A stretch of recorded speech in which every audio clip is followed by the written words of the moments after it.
So I'm sharing today, this is kind of channeled from Shifra Chana Hendrie.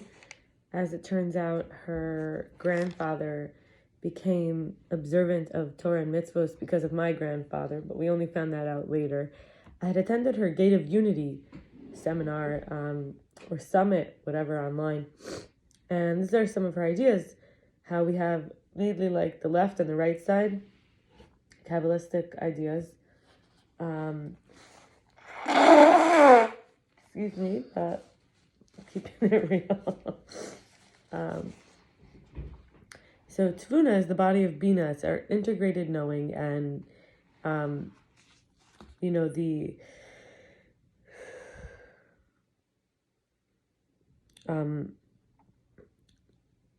it's closer to the left side, which is like history, past inheritance, agreements, set patterns, downloaded, versus the right side, which is more like Aleph, which backwards, if you spell Aleph backwards, the letter Aleph is Fela, or Pella, which is wonder. And so we know like consciousness is really a choice. The right side is all about super consciousness, faith, inner, true, self-motivated, the initiator. And when we know that we're in reactive ego, well, we don't usually know while we're in it, but this is like the program that keeps us separate. Every person has their own construction, compilation, truly unique flavor, fingerprint, and we also know energy cannot be created or destroyed. But the ego can keep us here wherever we're at, rather than merging with the creator. But the dark side is that there's nothing but me, because the creator, there's nothing but the creator. So when the ego mistakes us for being everything, we get stuck. That's the godly story of being, is to say there's nothing but God. So when we think there's nothing but us, we are actually preloaded with this, the two programs, but they're not always in balance. The transformation is the point where our beliefs, which could become stories, which we repeat them like sewing a button, it attaches it automatically, or the faith program, which is installed and from the godly part of the soul. So the way that we do one thing is the way that we do everything. It's a quality of being, whether it's patiently or with listening or slowly or without shame. And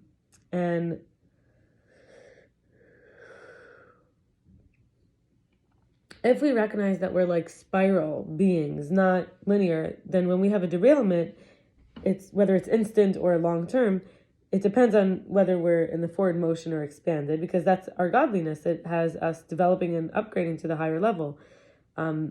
We won't be so quick to be like, oh, I need a quick fix solution, which is the malchut gets trapped. And it's a substitute for actual malchut, where it makes a difference with the actions rather than needing the difference from the actions. So we use the actions and processes to affect change and co-create in life, rather than wanting to feel like we're being created or being changed by the outside. When we live with a purpose, it's knowing what we really want. We're purposeful, right? Co-creating, living that,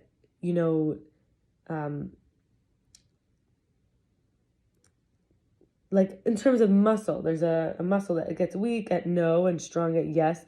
So we could start saying yes, yes, yes, yes, yes, yes, yes, yes to life, yes. Instead of the inner voice, which repeats itself a lot. If it's something negative, that's what we're hearing. And she had this chart she held up with all these words, and you see what pops out at you. And for me, what popped out was free, deep, friendship, healthy, happy. And I'm going to share now from the Zohar, chapter Vayera, various verses that I feel is important to share. And so in chapter 29, verse 389, it says, "And the Holy One, blessed be He, took the pure soul from the throne of glory so it would shine on the body." And I'm going to give sometimes like pieces that are not actually exactly in order.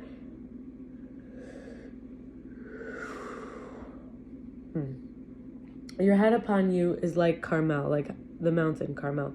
The hair of your head is like purple, the soul that's taken from it. The king is held in the galleries, and the body is imprisoned in the grave, consumed in the dust, and nothing remains of it except for a scrap of rot. But from this, the entire body will be rebuilt, and when the Holy One, blessed be, visits the body, he'll tell the earth to cast it out, and the earth shall cast out the dead. So you see there's some quotes, some direct things from the Zohar. I want to make a comment. The Zohar is from the group of friends surrounding Rabbi Shimon Bar Yochai. He was learning in a cave with his son for 13 years. And Zohar means radiance. Chapter 29, verse 414 and 415. It was a great honor for Egypt that God passed through and not an angel, as it says in Exodus, Shemos 12:12, because it's not the same to be caught by the king as it is to be caught by a simple man. There's no nation that says defiled with all sorts of impurity as Egypt, of which it is written, whose flesh is as the flesh of donkeys, from Ezekiel, Yecheskel 5:23-20, because they're suspect of sodomy, and they issue from Ham, the son of Noah, who, what he did to his father, who was then cursed, and he shamed his father's nakedness, and they say he emasculated him somehow. Some even go so far as to say he sodomized his father, removed his masculinity. And so his son Canaan was also cursed. Did not the Holy One blessed be have an angel or a messenger to send to take revenge on Egypt, as he had done to Ashur or Assyria, who was the son of Shem, as it is written, the children of Shem, Elam and Ashur. In other words, Shem, one of the other sons, his son, his descendant, was punished with a messenger. Why the son of Ham and the son of Canaan, his son, of Egypt? Why were they punished with God? Bereshis, from the stuff about Ashur, Shem, Elam, Bereshis 10:22. And Shem was a high priest who was blessed, as it is written, blessed be Hashem, the Elohim of Shem. Bereshis 9:26. Thus Shem received blessings and attained superiority over his brothers. Of them it's written, and the angel of Hashem went forth and smote in the camp of Ashur or Assyria. That's from Isaiah, Yeshaya 37:36. So the revenge was accomplished by a messenger, so much more so with Egypt, the most impure of nations. Nevertheless, he said, I am all not an angel. Chapter 34, verse 478. In the year 66, the king Messiah will appear in the land of Galilee, and he is called Mashiach ben Yosef. 477. After 6.5 years, after the 60th year of the 6th millennium, the daughter of Jacob shall be remembered, and 6 years will pass as the duration of the remembrance, totaling 72 years, the start of the 6th millennium. Okay, now verse 478. In the year 66, the king Messiah will appear in the land of Galilee, and he's called Mashiach ben Yosef. He will therefore appear in the Galilee in the possession of Yosef. That section is the possession of Yosef, because the tribes each got a portion of Israel. A star from the east will swallow up the 7 stars from the north, and a flame of black fire will be suspended from the heavens for 60 days. Wars will begun in the world from the north, and 2 kings will fall in these wars. Verse 479. And all the nations will be united against the daughter of Jacob in order to drive her out of this world, and all that time it is written, and it is a time of trouble for Jacob, but of it he shall be saved. Yirmiyahu 37, chapter 30, verse 7. Then all the souls shall be gone from the body, they will have to come back and be renewed, and your proof is the verse, all the souls of the house of Jacob that came into Egypt, or 66. That's from Bereshis, Genesis 46:26. Verse 80. In the 73rd year, that is 7 years after Mashiach ben Yosef was revealed, all the kings of the world shall assemble in the great city of Rome, and the Holy One blessed be will shower fire and hail and meteoric stones upon them until they are wiped out from the world, and only those kings who do not go to Rome will remain in the world, and they shall return and wage other wars. During this time, the King Mashiach will declare himself throughout the whole world, and many nations will gather around him, together with many armies from all corners of the world, and all the children of Israel will assemble together in their places. Verse 481. When the century is complete, the Vav will join with the Hey. This is a reference to the 4 letters of God's name, Yod and Hey and Vav and Hey. And they shall bring all your brethren out of the nations for an offering to Hashem. That's from Isaiah, Yeshayahu 66:20. This is when they shall be gathered from the diaspora, the children of Ishmael, who are the head, also leaders of all the forces of the Klippa from the right. Klippa being the shells, the husk, the source of evil, really, or the source of separation. As Rome is for the left, shall join together at that time with all the nations of the world who have not gone to Rome and come to Jerusalem to wage war, as it is written, for I will gather all the nations against Jerusalem to battle. From Zechariah 14:2. The kings of the earth stand up, and the rulers take counsel together against Hashem and against his anointed. That's from Tehillim, Psalms 2 by King David 2:2. And he that sits in the heaven laughs. Hashem has them in derision. Tehillim chapter 2 verse 4, Psalms by King David. Verse 482.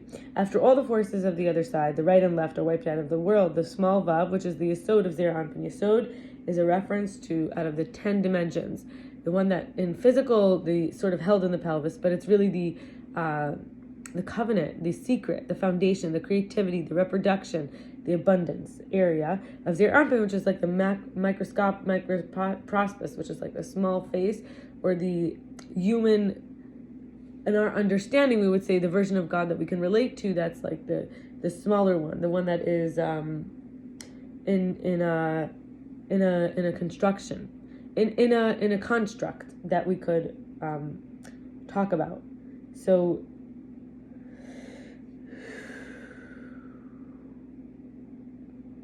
the emotives, like there's 6 emotives, and that's like where we could kind of fathom the godliness, versus the mind of God, which we can't fully understand, but we have a mind that we could relate to the mind of God.